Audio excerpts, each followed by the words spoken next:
gars yi damaa bëgg a wax ci Doro Gueye dégg naa tey jii nii dégg naa Doro dafa dem ba ca tribunal ba mu xëm fa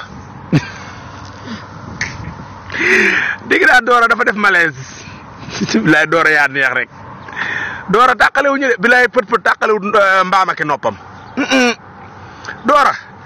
médecin bi ñëw na xool ko nee na tension mag yëpp normal na Doro dañoo aj sa kii nu mu tudd loolu mu war a jàkkaarloog juge audition lañ ko waxe dañ ko aj ba alterné Doro bilaay da nga jàkkaarloog juge bi feebar ak tamal li ma jaaxal nag gars yi Sénégal lañ ko waxtaane seetlu leen sàcc yëpp ay feebar sàcc buñ ci jàpp daal nga feebar tuuti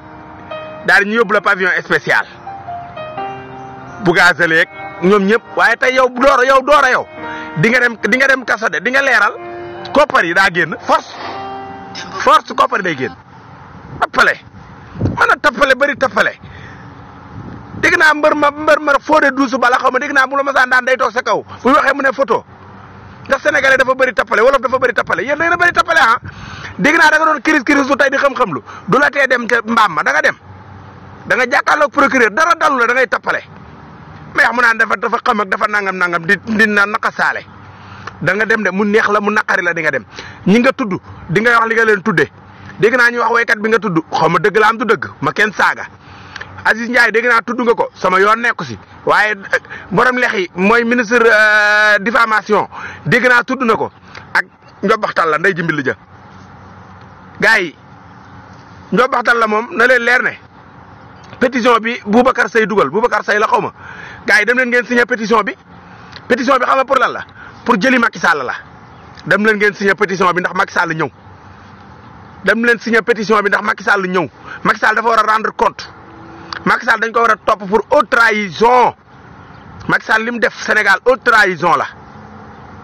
li mu def Sénégal lépp haute trahison la suufu Sénégal si mu jël di ko jox Doro Gueye mu doon ko jaay pour lan la Sénégal Doro Gueye rek moo amoon pour jaay suuf si ñu naan ko PDC mu yaakaar ne moo ci nekk PDC bu amul bureau feebar ak xam ak nooy yeeg lépp si yam da nga ñëw toog jàkkaarloog procureur bi moo xam da ngay leeral ñu bala nga ñibbi wala nga bañ a leeral dem si mbaam mi yaay seet boo siy jël ñu noo sonn on sonn de gis ngeen yéen li ngeen ñu muñ loo yéen waa APR waa Benno Bokk Yaakaar ak seen ay nit li ngeen ñu muñ loo souffrir loo ñu ko wóor na yàlla di ngeen fay bor bi pour lan ngeen ne du ngeen fay bor bi pour lan ngeen ne du ngeen ñu fay da ngeen ñuy fay ba wis ñu laa wax nii da ngeen ñuy fay ba wis ñu mu neex leen mu naqari leen yéen ay ñan bañaa fay